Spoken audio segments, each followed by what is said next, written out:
as I am, and from now we'll move the lead to Professor Bradley. Thank you.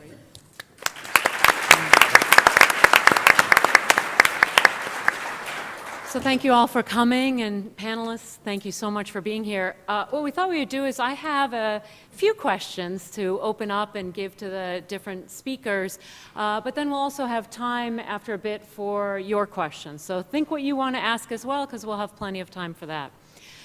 So let me just begin with Avram. Thank you for letting me call you that. And what I think we'd really like to hear about is, what do you mean when you say performance psychology? And what is really your model of change? How do you take somebody who might be failing to perform under pressure and sort of elevate them for the performance that you know they can achieve? Mm-hmm. Short question. You know, I'm in a very, very simple business. The goal is to score one goal more than the opponent. This is all the secret. If you do it, you are a hero. If you are not doing it, you are zero. That's all. Did I answer your question? No, you could keep going. Okay. You know, before I came here, someone asked me, because I'm not coaching in the last year. After 40 years, I decided that I need a break because football gave me a lot. I enjoy it very much, but there is one thing that you don't have is time, because it's 24/7. You need to coach almost every day. The break between the season, you are buying and selling players in football. And then you don't have time. So after 40 years, I'm in a break from the last year and a half. And people ask me, before I came here, someone asked me, do you miss the football? I say, I miss two things: the competition in the game, to show who is better, to score one goal more. And the second is the everyday life, because in everyday life, you see everything. You start to create, you start in the first training before, but you start to think about the game of Saturday. We have two games. When you're in a team like Chelsea, you have Champions League, you have the European champions, and then the English Premier League. And in these days, you need to think about all the things that you asked me about them before. How to win the games, which players can win the game, whether they will be good or not. What tactics, how we can put them together to the game. And football is a game that is not business. The opponent is like, in his job, is in the same pitch. And the opponent wants to show you that they are better than you. And you need to show them that you are better than them. So I know that people speak a lot about the psychology, and it's good, but it's not only psychology. It's not only psychology. It's many other aspects of the game. So I miss it. I miss it very much.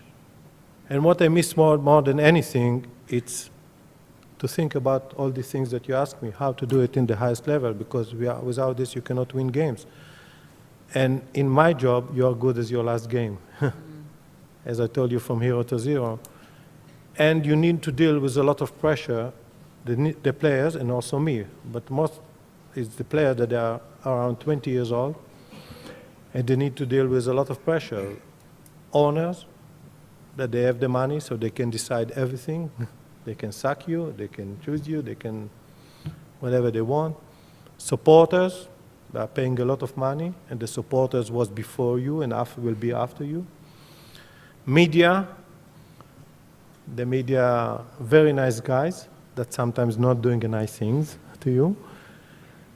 Money, big money. 20 years old and you have a lot of money. Even the players that don't have, let's say, millions, they have more money that they can achieve if they will work in McDonald's, for example. Or after they will finish Yale, with all the respect. So you need to think about all of this. Owners, they decide about everything. And they have a lot of patience. It's an understatement, because one of the owners, I will not tell you who he is, but he's Russian from Chelsea, asked me, why do you say that we don't have a patient? I say, you have a lot of patience. You want the results? Yesterday. So if you don't achieve results, you can be at home. So many coaches say we need to win games, that they will not suck us, so they don't want a long-term program, which is a mistake, because long-term program in sports, it's not like you build a building. When you build a building, until the building is finished, you cannot use the building. Long-term program here, it means that you want to improve the technical side, the tactical side, the physical side, the psychology side, social side, everything. And when you have long-term program, you see the benefit immediately. So you see first step, second step, until you reach your target. So it's very difficult to do it today with the new owners, because you lose 2-3 games and you can be at home with your wife, not because you want to. And no, my wife, she's great. Tell her this. So, so you need to do in a very short time to put everybody together. You need to take the best of them. You need to maximize their potential in a very short time. Is it possible? It's possible, but it's very difficult to do it. So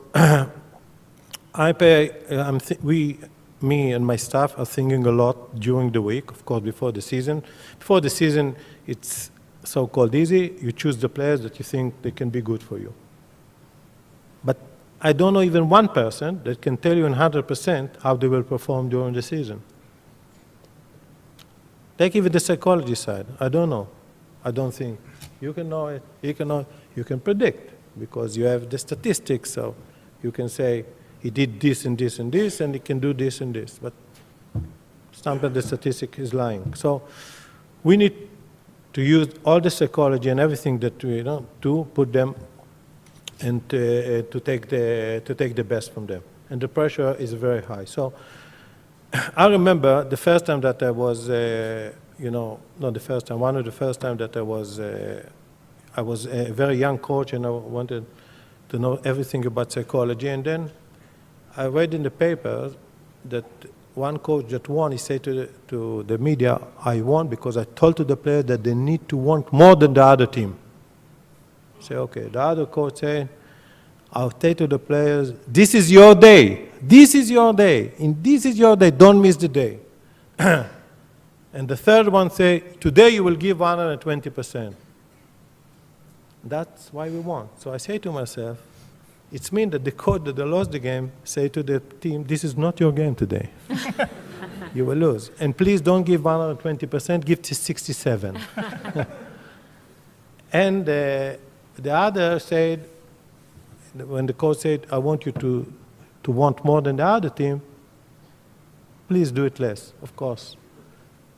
It cannot be. It means that everybody wants to win. I can ask you now, everybody here, and you want to do well? Of course, yes. Is there anyone that don't want to do well in Yale, or you as a coaches or a teacher? No. And I remember that one of the owners, I will not tell you who he is. He also was Russian. Billionaire. One of the top 10 in the world, but I will not tell you who he is. And he said to me, I like this coach. I said to him, why do you like this coach? He said to me, because he always said to me, I want to win. I said to him, can you do me a favor? He said, why? I'm 40 years in football. I'm looking for the first one that tell you I want to lose. I didn't find him yet. So it means that everybody want to win. Not everybody know how to be a winner. And this is our job, to give some tools, because we will never know what is the right tools in 100% before the game. We think that we know, but believe me, we don't know for 100% what the tools that will maximize their performance in the right time, in the right place. And this is difficult. Great, incredibly interesting. I can't help but follow up, and maybe the others on the panel would also respond to this, but you said you can never know the tools ahead of time, but there are tools. Of course. And I wondered if you wanted to tell the audience a little bit about a couple of the tools that you really see work for certain types of players, really to achieve more consistent and better mental strength. It depends, because it depends on the game, it depends on the competition, it depends when, and I need to think about all of this. I can tell you that there are 7 billion people in the world. There are not even 2 that are looking the same. So there's not 2 players that are the same.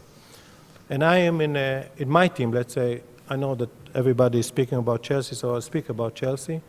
I had players from more than 10 countries, and from Africa, Asia, Europe, South America, and not even, I had 4 captains, captain of the German national team, captain of England national team, captain of France, captain of Ivory Coast. That's all that they are the best team in the world. And we need to take the best from them. So I think that there's not 2 people that are looking the same. So not each situation is good for the other. I will tell you an example. I had one player that we played a big game. It was 10 years ago, more than 10 years ago. And the other team had a star. And in those days, you mark the star all the game, in the game. It's okay, it's the same? Sometimes. Yeah, sometimes.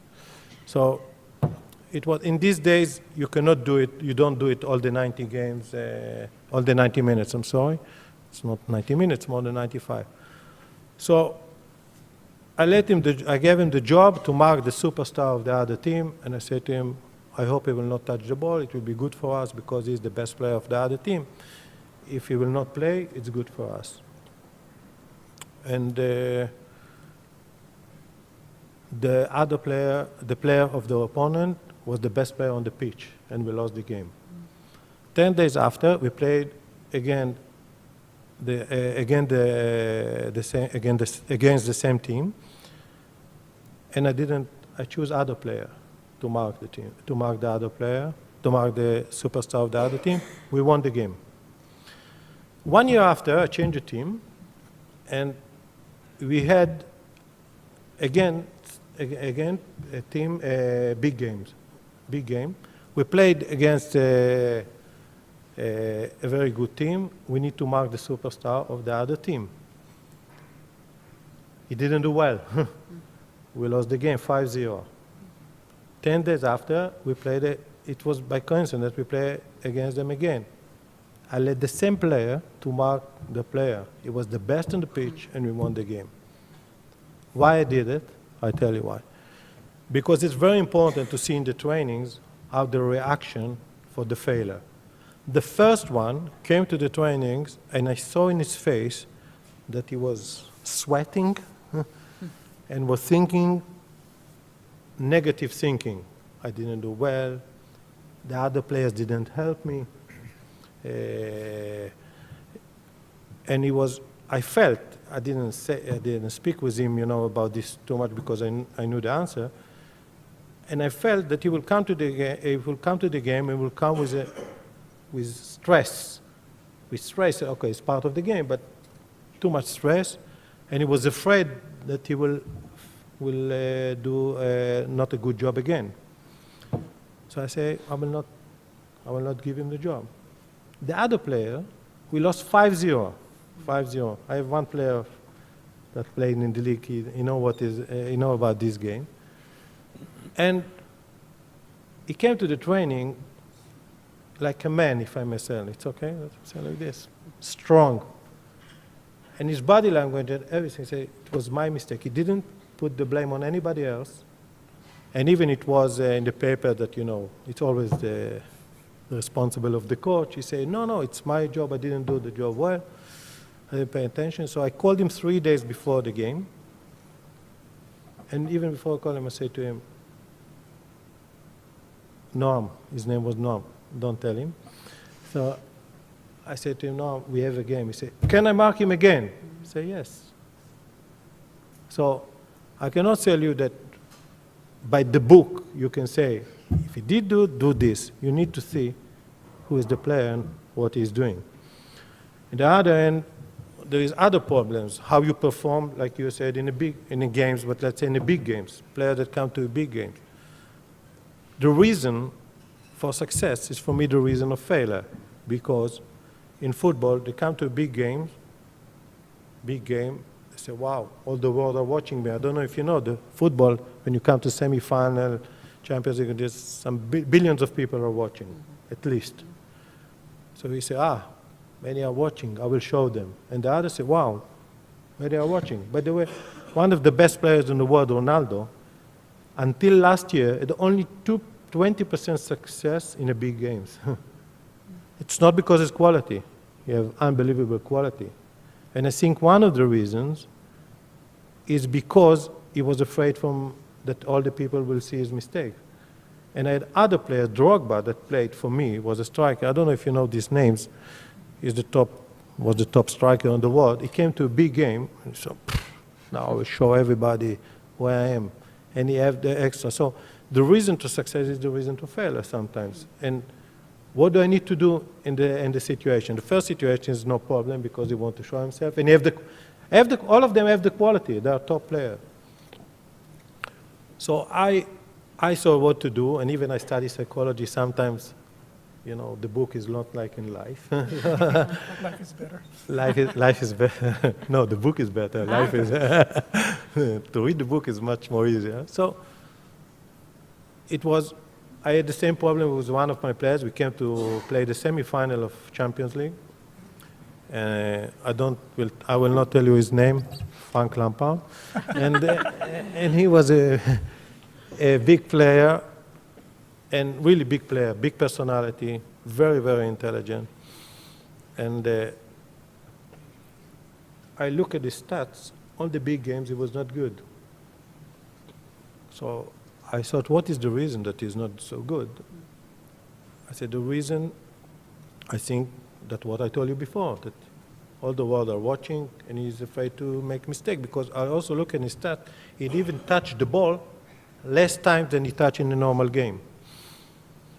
So I didn't know what to do, because I said, if he will behave like before, he will not perform well. Semi-final, I want to be in a final, first time in the history of Chelsea, first time in my life, which is in a big, big event.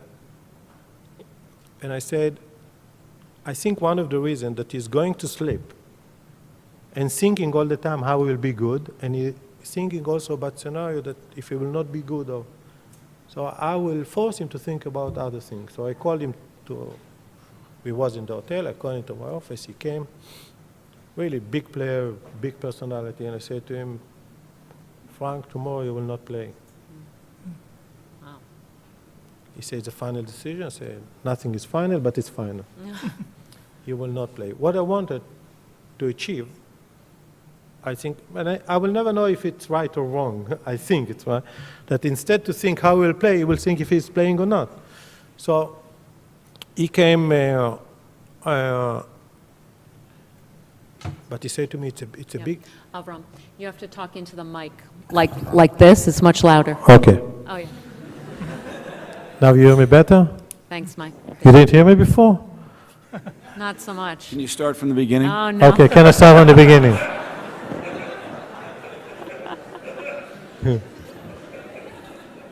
Who didn't hear me? Now they heard you. Okay. So I say to him, Frank, this is the beginning. This is the end of the beginning. So I said to him, Frank, you will not play tomorrow. So he said to me, boss, I want to play this game. I said, I'm sorry, this is my decision. Also, we need strong bench tomorrow, which all the top players know that it's bullshit. You need a strong bench, but you don't put because of this. So, and I felt him in his body language that he was not happy from this. And we had breakfast, and I was in the table of the staff. I saw that he was looking for to speak with me, but I didn't let him speak with me. And I was with other people, he didn't come. And my assistant came to me 1 hour after. He said, Frank wants to speak with you. I say, okay, you can speak with me. He said, but you're not available. I said to him, it's okay. And I named the team after the lunch. The game is 7:45. We are having lunch at 2 o'clock. 2:30, name the team and a few tactics, and then they're going to sleep, going to the game, warming up, etc. So he was looking for me, and I saw before lunch that he was, on fire, like you say, and he was looking for me, but I always was with other people, so he couldn't speak with me.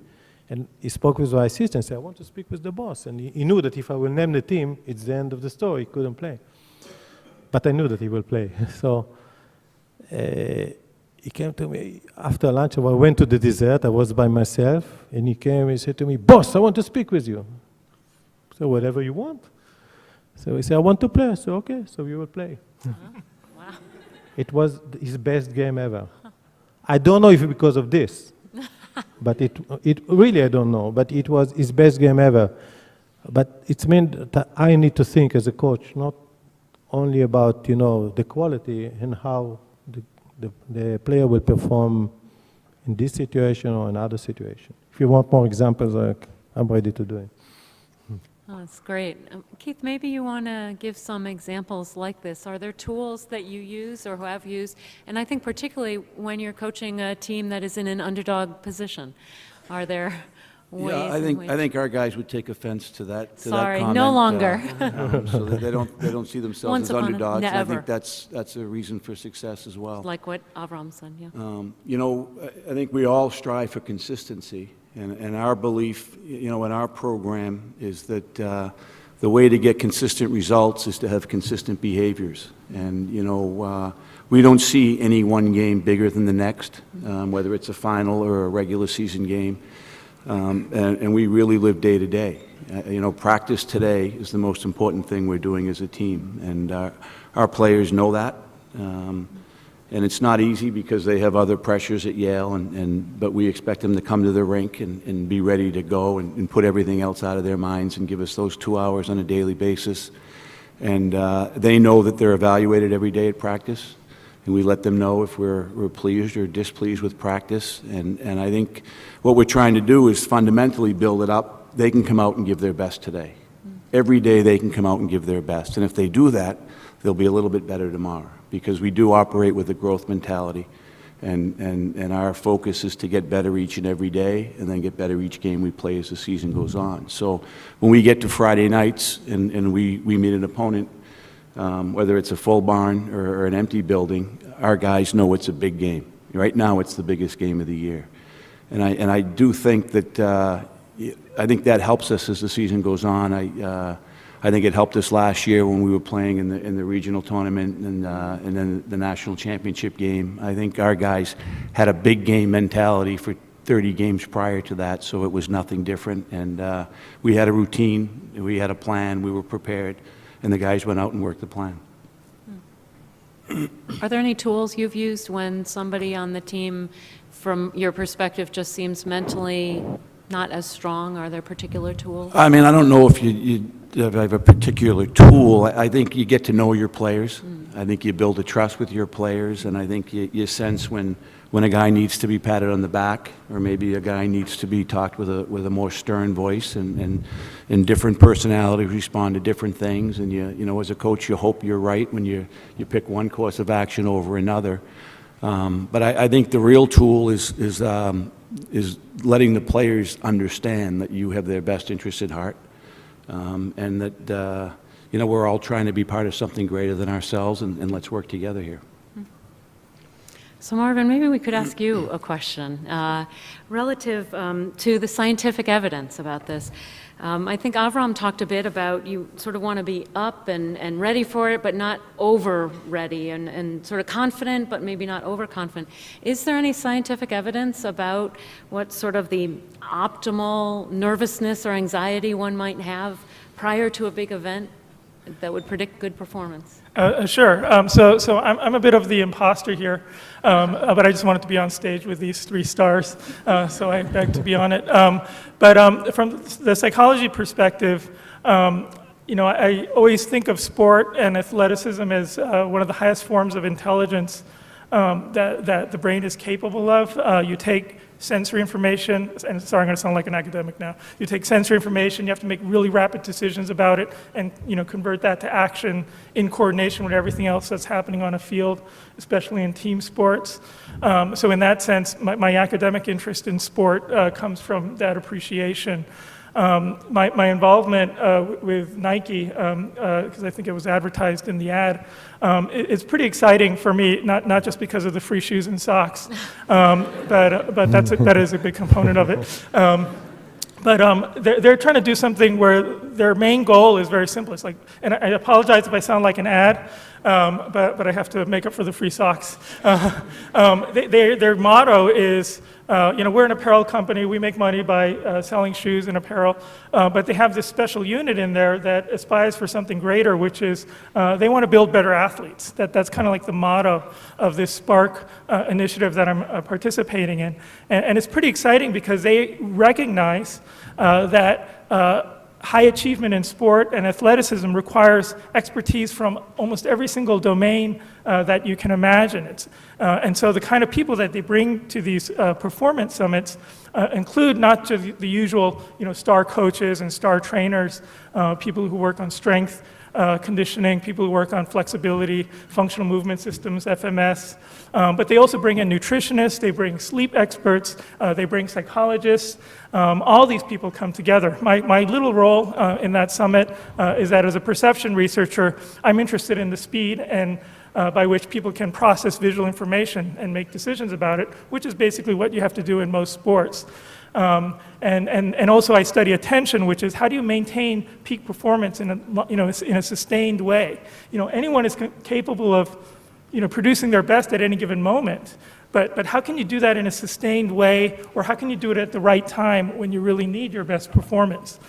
So in that regard, I'll just say two quick things.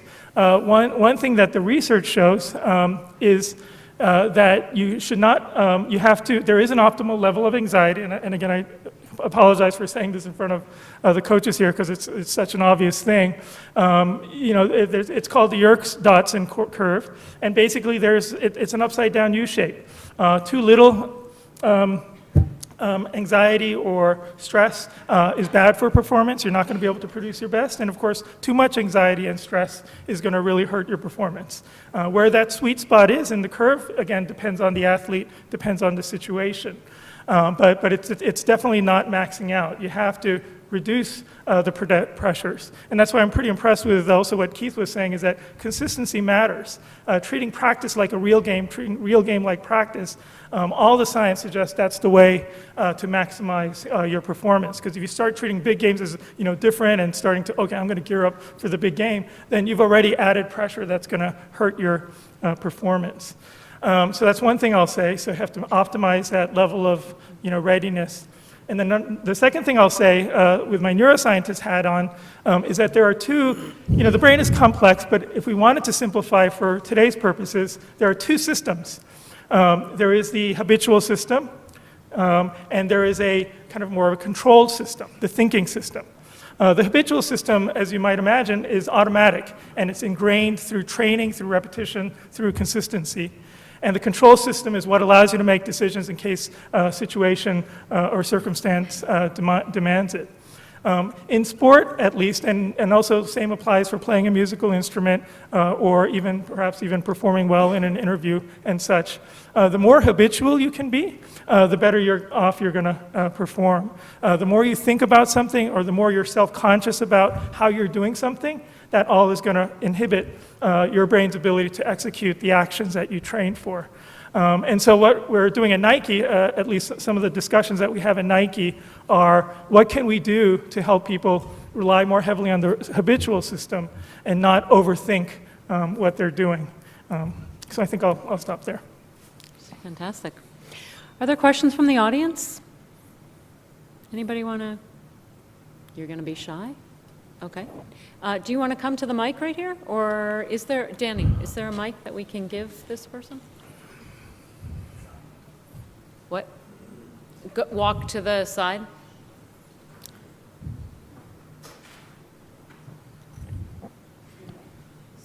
Great, you're close. Go right ahead. Hi. Is even on? All right. So my question's sort of more directed from a coaching perspective, and it might apply more to soccer, but I feel like it applies to hockey too. How do you deal with players who are excellent players and who perform consistently, week in and week out, but then just go through a run of like a funk, like a run of bad form. You'd say, like, for example, in football, a striker who is, I'll use a current Chelsea player as an example, say Fernando Torres, who performed for years Hang on. brilliantly. Do you want to, can you talk a little more slowly? Slowly? And, yeah, clearly. All right. Sorry. Sorry. So just simplifying it, what do you do Yeah, with he knows. a player who for weeks and years performs well and then just suddenly, gets into a funk or performs poorly for whatever reason Do you get that? from either coaching perspective? He's saying- How do you get his player out of a slump When you play, perform well, and then goes through a period where they're slumping and not doing well? It's happened a lot of time because it's very difficult to be good, to be well all the season. In football, the season is 9-10 months, if I understand your question well. And some players perform well in the beginning of the season and they don't perform well. I didn't see even one player that performed well all the games. Always there is games that is not so good. So first, I will tell you something, you need to accept it and not accept it. In your mind as a coach, you need to know that it's happened, but you don't need to accept it because you need to know what is the reason that it's happened. Is it physical? Too much, he played too many minutes. In football, it's not like in basketball and hockey and others. You cannot sub the player whenever you want. You have only 3 substitutes. And that's all, finished. The player that was subbed cannot come back to the game again. So sometimes some players have too much physical pressure, they play too many games, and you need to let them relax. Some players, because they played well, they are relaxed, they think that the next game they will play well, even if they will not put a lot of effort. So you need to analyze the situation and then to know how to deal with the players. But as I said before, each individual is different. I had 2 strikers in the team that you are wearing the shirt of them. One was always passionate to do well, and the other, as I said before, I think that everybody wants to do well, and the other was a player that came to the game. If he did well, it's okay. If he didn't do well, it's not the end of the world. The moon in the same place and the sun didn't change. So he didn't have the passion to do well. So you can ask me, so why did you pick him to the team? I took him to the team because he was such a big talent that I thought that I can take the best of him. And it was his best season. But compared to his talent, I didn't feel that I maximized his talent. So he has a player like this, have a lot more than ups and downs because he's not passionate to do well all the game. So we try to analyze this player, and you need to know why it happened. There's a player that you are wearing his shirt, Hazard. He didn't start the season well. Then he did well, and the last 2 games he's struggling. So it depends. Sometimes it's his fault, and sometimes the other team marked him well, and he didn't do the efforts to be better. Keith, do you want to add anything to that? Yeah, I mean, first of all, I agree completely. It depends on the player, and I think if you're the leader of an organization, you have to be constantly watching your players, and when they're going through slumps, you might have an idea why. It could simply be fatigue, and then maybe you give them an extra day off. It could be that the player has a bad game, and then they mentally bring that to the next game, and now they're overanalyzing everything they do. And with that type of player, I think most often what you try to do is simplify things and just get them to concentrate on one thing going into the game. We like to talk about bring your strengths to the game every night. This is what you do well as a player. Make sure that you give that to the hockey team every night, and then other things will go well for you. It may be a player whose practice habits are slipping, and so their performance in the game is slipping because they're not giving what they have to give every day in practice, and so you address that in a different way. But I think the key thing is knowing your team and being constantly aware of what's going on a daily basis, so you can kind of put your finger on what may be the cause of the problem. Good. More questions? Yep.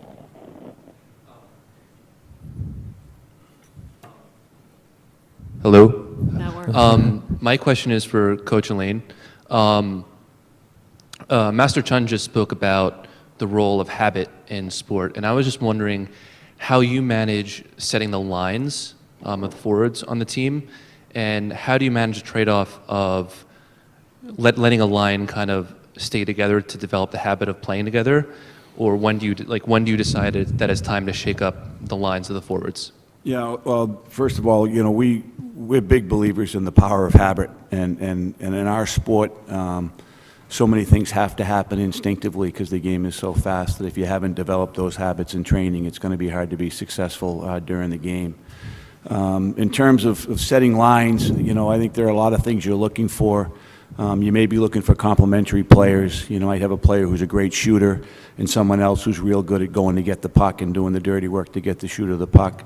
And so you might want to match those guys up together. You might have guys that have a chemistry away from the rink that you kind of see, and they think the game on the same level or in the same way, or they communicate non-verbally in a special way, and you might want to put them together.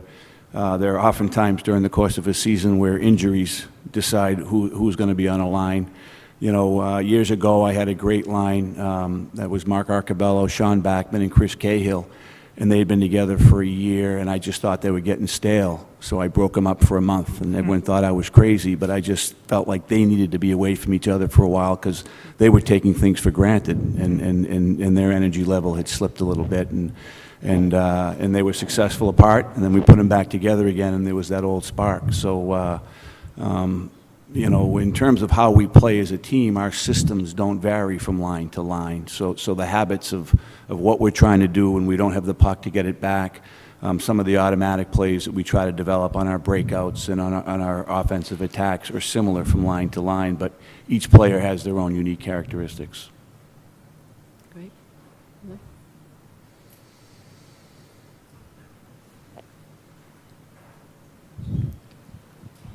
I'm wondering if you guys could talk a little bit about home field advantage and why that plays such an important role in sports sometimes, particularly with Stamford Bridge being kind of a fortress for Chelsea. I know Chelsea never lost while you coached there, Avram, and also while Mourinho's coaching there, and why it's such a special place. Home field advantage. Tell us about that. Oh. I think first the advantage that you play home, that the other team play away from the home. And this is the first advantage. So they don't feel so good to play away. And the supporters, as you know, Chelsea had a record started in Mourinho times, and we didn't lose even one game at home. And I think one of the reasons was the supporters. But I think the other reason is that after one year, everybody started to believe, the opponent, that it's so difficult to play in our home that they came with a little bit afraid, which was good for us to play, to develop our game from the beginning, press them, cause them to make mistakes, and any mistake that they did, their supporters would and it was good for us. By the way, for pressing side, in football, I don't know, in other sports, it's more easy to press in your home than you press away from home because the supporters help you a lot to the players.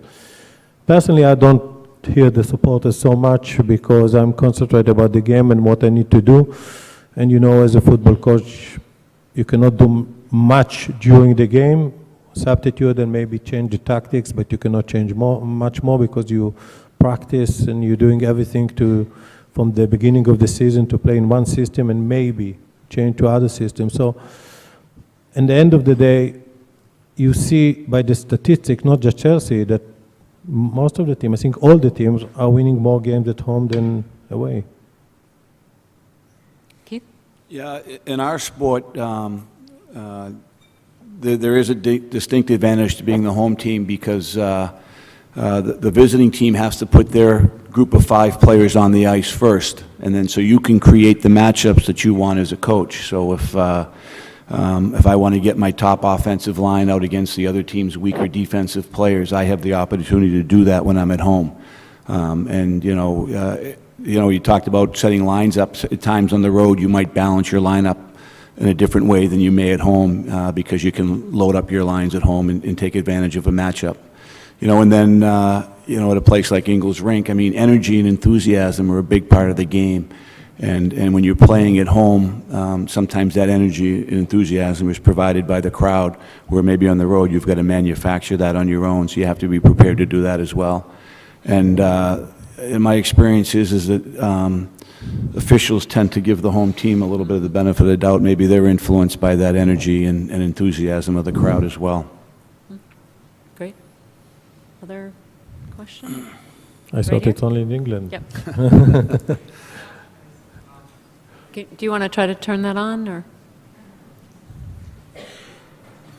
Is how can you tell if a very good player or musician or a very good kid in something who is performing very well will eventually burn out or not? Because there are plenty of examples in history of people who simply worked too hard and continue to work very hard throughout their careers and had very successful ones, like Newton or Leonardo da Vinci. And then there are other examples, mostly of child prodigies, who did very well and suddenly they just burnt out and stopped performing very well.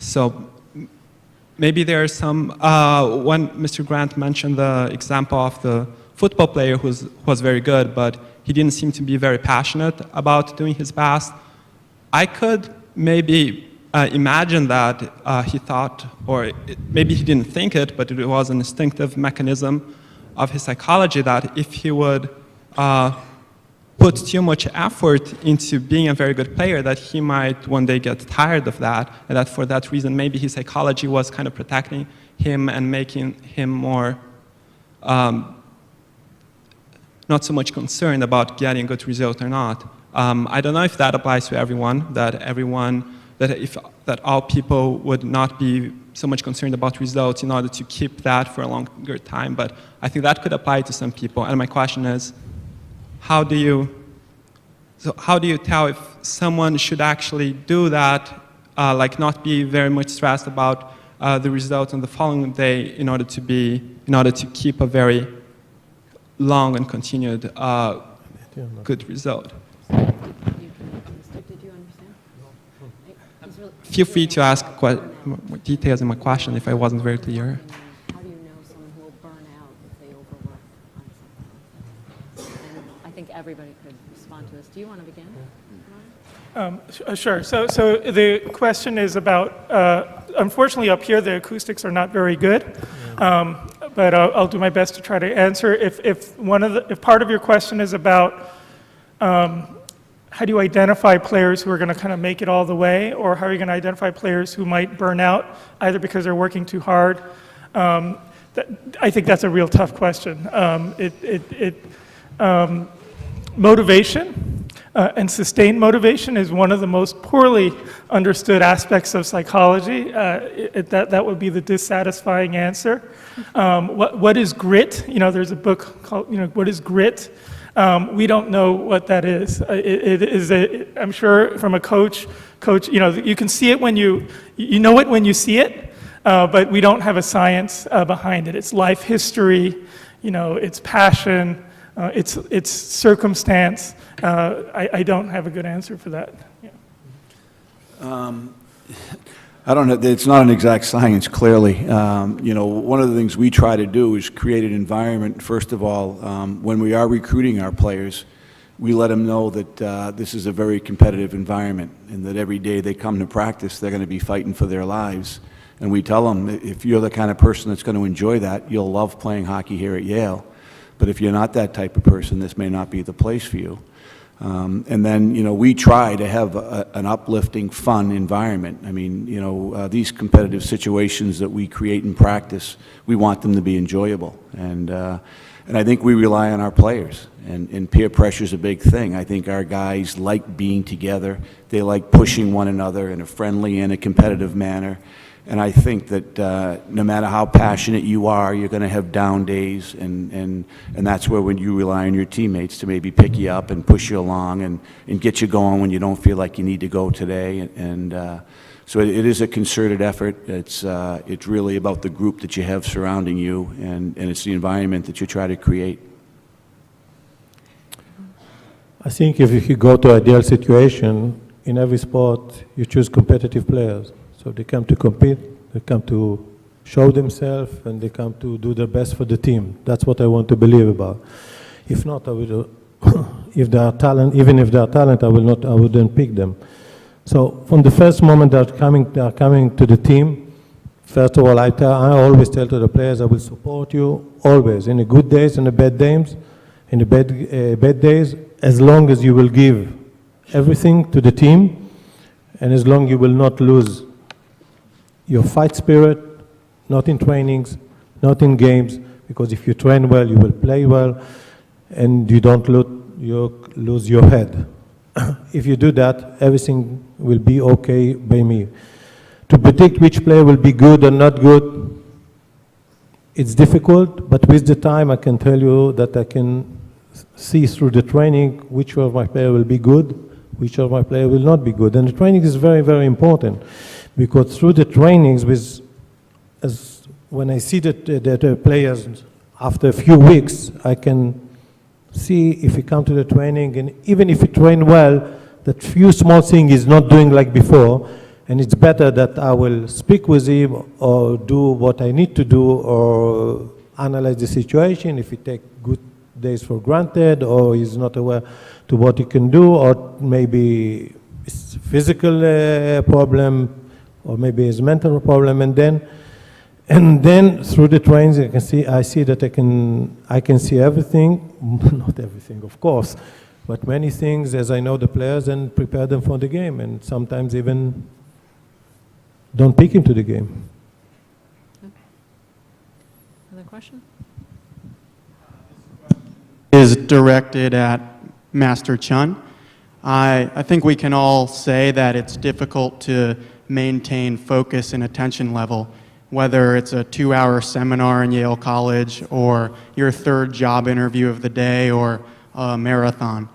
You know, it's very difficult to maintain a level of focus that is appropriate for the task at hand. And so I'm wondering if you can share some effective strategies on maintaining focus and high intensity levels. Sure. Most of my research is me-search, and I have problems sustaining attention as well. Can you repeat your question again? I'm just joking. No, but and in fact, what we're doing right now in the lab, I'm pretty excited about. You know, we put people in brain scanners and have them do a really boring task for about an hour. You're welcome to participate. And we can actually see the brain kind of go in and out, you know, kind of fading in, fading out. And we're trying to be able to quantify that somehow, and then hopefully use that as a measure to find ways to sustain that. I have a really, really boring answer for your question, and at least, and this is just coming from the research that I've read about, but probably the number one thing I could recommend for having better focus is sleeping more at night. And I know it sounds boring, but there is actually a strong movement going on right now where a lot of cases of ADHD may actually just be sleep deprivation. And in fact, of course, the symptoms of sleep deprivation are exactly lack of sustained attention. They all have it. Yeah, and we know at Yale that you're all only getting 6.5 hours of sleep, which is, and those of you, many of you heard of this if you took my course, Introduction to Psychology. But basically, lack of sleep is probably the biggest driver of inability to focus. That's one thing. And then the second thing is don't try to do too much when you're on a task. I think if you have, you know, when you're writing a paper or you're trying to solve a P set and you have your Facebook on, you have your email on, you have your phone on, and you're ready to go, you know, reorient to whatever those attractions, whenever they beep at you, then by definition, you've kind of taken yourself out of the game. And of course, you're not going to be able to sustain attention because you've opened up all these channels to all these other forms of distraction. So it does require a little bit of forced discipline. When you're doing something, just do one thing at a time. Your brain is only designed to do one thing at a time. Again, but I think the more boring thing I can recommend is sleep. And then in the context of this, my third piece of advice may not be that relevant, but exercise is probably one of the best things you can do to help you focus better as well. But sleep is my number one recommendation. Naps are good for you. That's a great answer. Any other burning questions in the room? Yep. Go right ahead. So Master Chen asked or mentioned earlier about there being like an upside down bell curve in terms of anxiety and the optimal anxiety level. So I wanted to ask the coaches. Can you hold the mic up towards you? I wanted to ask the coaches how they get the team to that optimal anxiety level, and more specifically, how do you get each individual player and tailor to each individual player, you know, getting them to that mental, you know, optimal point? I didn't hear the last thing. So how do you get your team to have the optimal level of like excitement and stuff without overdoing it? Stress. First, when we start the season, we put some rules, if I can say. Maybe the rules is not the right word, what we expect from the players. And you know, you always expect them to be in the best, but we know that it will not happen. So I think even when we are speaking about the team, and the team is more important than anything, you know, team is individuals. So we need to look for the individuals, how to take the best from them.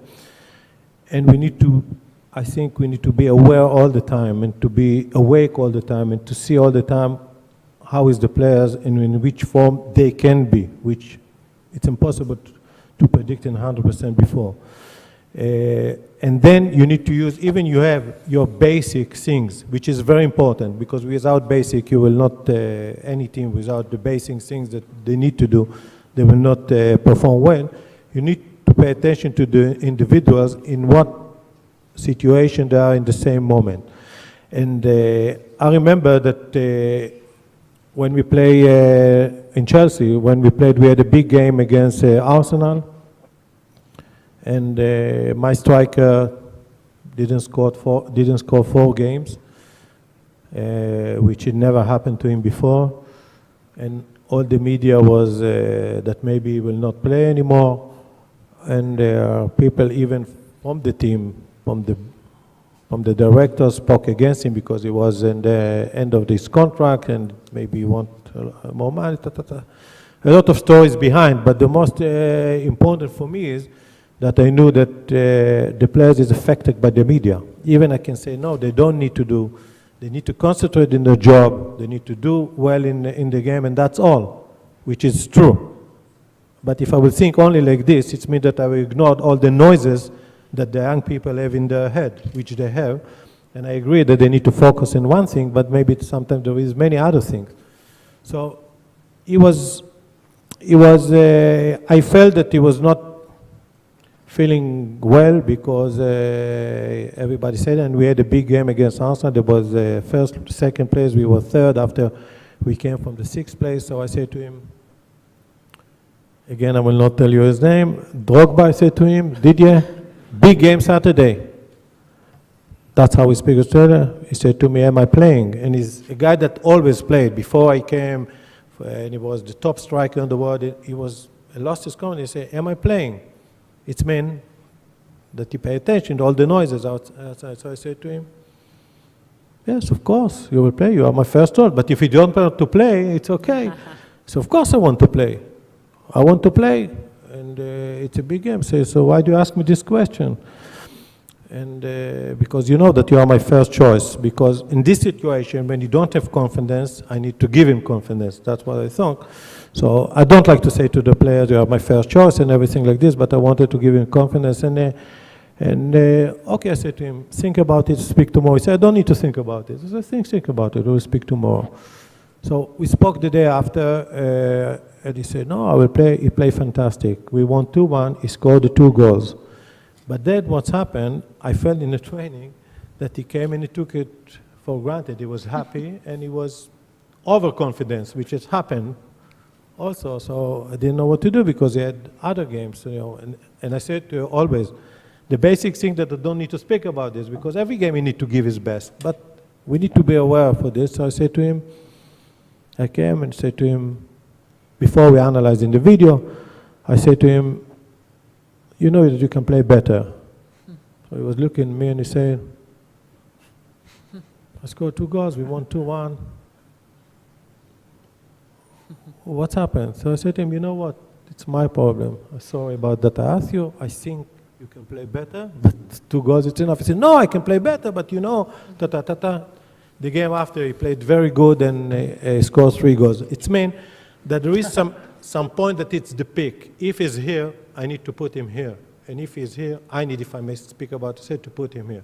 The ideal thing that it's always like this, like we are speaking in the beginning of the season, the team needs to perform well, to do their best, accept bad days, to know that there is some chasing in the thing, but I need also to be aware of what the players are feeling, and he performed well, and he performed, and until the end of the season, I didn't need to say to him nothing. He played well, and he finished the top scorer. So this is what sometimes coach need to think about. That's what I think. Keith, do you have anything to add about optimal anxiety? Well, I mean, I think obviously it's important that as a coach, you know your players, but I also think it's important that you help them to get to know themselves a little bit better. And so there's that optimal anxiety level for a team, but it's different from individual to individual. And, you know, often when I'm having a one-on-one meeting with a player, we'll talk about, you know, particularly if it's a player who I think his anxiety level is inconsistent and therefore his play is inconsistent, to sit back and think about when you've had your best games and what you felt like that day, and when you started thinking about the game, and what you felt like when you came to the rink, and, you know, how tense were you or how loose were you, and get them to try to recreate that feeling. And if they can do that for themselves, they know what their optimal arousal level is, and they'll be able to help themselves be better performers. Great. I think we have time for one more question. Anybody? I think in the oh, right here. No. Okay, go ahead. He's got the mic. Go ahead. Okay. This is for the coaches. From a team psychology perspective, have you ever made a lineup or starting lineup decision that wasn't the best tactical decision, but was what was best for team harmony and spirit? And if so, explain your reasoning. Thank you.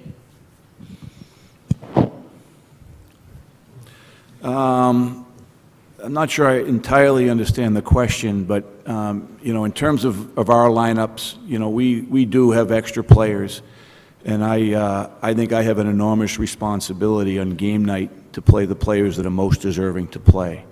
You know, I already mentioned how important I think practice is to us, and we evaluate our players on a day-to-day basis. And I think our players expect me to put the 20 players in the lineup that have had the best week in practice.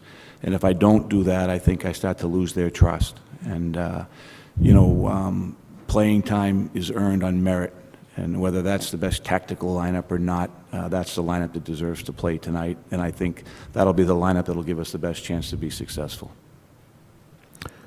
I think, you know, it's a teamwork. It's a teamwork.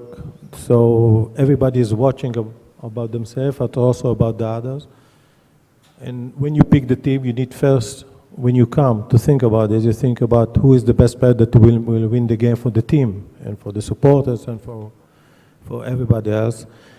And I don't want to start with the problems. And I know sometimes there is a problem, but I pick the team. And you know, I don't, as I said before, I have only 3 substitutes during the game. I cannot, let's say, like I do, like Phil Jackson is a very good friend of mine. We spoke about this. I said to him, you have a good advantage. First, you can take time out, which I cannot do it in football. Or you don't take a time out. One time he didn't take because he wanted to teach the player to think by themselves, which I think is very good, because the best tool that the players have is to think by themselves. And we need to encourage this. And you can substitute a player. The player is a little bit not, let's say, not in a good shape, if I may say, in these moments. You take him out, and then you can take him back, bring him back to the team and play. I cannot do that. So I think I need to pick the team that are the best player to play. But if there is a player that didn't train well, which I want to think that it's not happened, but it's happened, or it can be a problem to the team, I need even sometimes to show the team that he will not be in the team because he will not get a reward. Because it's to be in the team, it's some kind of reward. You train well, you have a good quality, you will play. You will play because you will help the other. But if you don't respect the other players, it means, for me, don't respect that you don't train well, you don't behave well. I'm sorry, I cannot pick you to the team. And I did it sometimes because the team is more important than anything. And the players need to think about the team. Sometimes it's not easy decision because during the game in football, there's a lot of situation that you need to think about the team and sometimes hurt about the individuals. I remember that one game, we had a big game, and it was 0-0, and we needed to win the game, and I subbed one player in the 65 minutes, and we was winning 1-0 after 5 minutes. He gave the assist to the goal. We changed, we played very attack, and in 72 minutes we got a red card. We then did 2 players, and in this situation we was with too many attacking players. So I decided to sub a player, and I subbed him. So it's not like in basketball in other team. You sub him, it's like insult him. It's not happening. It was one time that it's happening, but I thought, would I need to think about him now or about the team? So I subbed him after he played only 15 minutes, which in football it's unusual. And we came to the dressing room, and he was very angry. And he showed everybody that he was angry. So I was angry about him. I said to him, why? He said, why you don't understand? I said, of course I don't understand. The team is more important than anything. I need to do it because of the team. If you have any problem, come tomorrow to my office. And I said, you will have a problem now because you don't think about the team. You think only about yourself. So I think we need to think, even as a coach, even we want to put the best individuals, the best player that will play, that sometimes if we did something that is not good, we hurt the team and we don't give respect to the others. That's great. Marvin? Maybe I could just end with one question as the moderator. I think probably most students who came here today were thinking in their own heads, gee, what could I possibly do, a practical skill that I could do that maybe even would raise my own performance in situations that are stressful. So I wondered if each of you could just give a sentence that maybe you would focus on if you were to give somebody advice relative to that. I would breathe, actually. Breathe. Yep. I just think that particularly if you're in a stressful situation, if you could just take a deep breath. You know, we try to tell our guys that when things are kind of going crazy on the ice, and hey, take a deep breath. Your heart rate will slow down. You'll be able to think a little bit more clearly, and I think you'll make a better decision. Okay, everybody breathe. Okay. Avram? I think I will answer a little bit more longer than this, even I agree with him. There are 3 things that bring someone to success. First is talent, but nobody have enough talent to live on the talent alone. Second is passion. Without passion, you cannot do well, I cannot do well, you will not succeed in your job. If you want to make money, you need to think from the morning until the evening about money. If you want to take the champions of hockey, you need to think about this, about your performance from the morning until the evening. Any job that you want to do well, you need to be the passion. Without passion, no chance. The third thing is mental strength. Without mental strength, how to deal with good days, with bad days, with average days. Sometimes it's nobody wants to be average. Is the most important. These are 3 things. Many things bring success, but these are the 3 things. If I try to make it simple, by the way, I always think about SQM, simple quality message. So I try to do these are the 3 things that will bring you success. And mental strength is very important because talent is not enough. See Michael Jordan, he was 3rd in the draft. It means that in that year, all the experts thought that there is 2 players that are better than him. That was right. He thought that that was wrong. So he went home, he practiced very well, he did a lot of things, and then at the end of the day, okay, I make it simple, but he became the best player ever. So to deal with good days, to deal with bad days, you need to know it, because it's also in life. I don't know, I will tell you a story. I have a daughter, her name is Romy, beautiful girl, unbelievable. I missed her a lot. So my daughter lost you know, when you want a driver license, you have a test. She failed, and she was not so happy. So we went by the car, and we stopped by the traffic light. It was 2 weeks ago. She have a license now, by the way. So we stopped by the traffic light, and I said to her, Omi, can you do me a favor? She said, what? I say, can you go to all the drivers here and ask them how they have the license, who succeeded in the first test, who succeeded in the second, who was the third. He said, Daddy, you become crazy. What's happened to you? You want me to go out of the car and ask? Yes, I want you to ask them who did in the first, who did the test, who did well in the first, who did the second. He said, you need to go to psychiatric hospital. My daughter, she's speaking like this, like your mother, by the way. So I said to her, you know, Omi, you cannot know, but one thing you know, all of them have a license now. All of them succeed. So it doesn't matter how many times you will fail. At the end of the day, it's better if you do well at the end of the day, or you will not do well at the end of the day. So what I can tell you only one thing.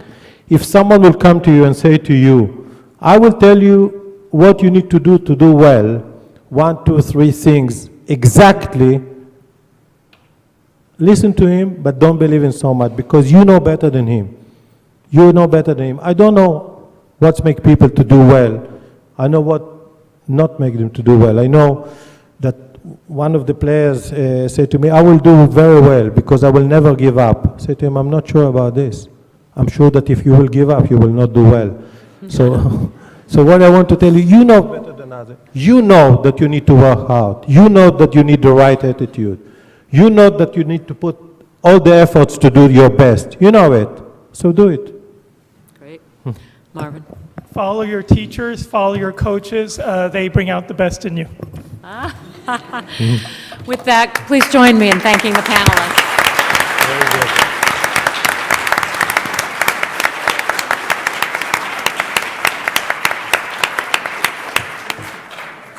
Thanks, everybody.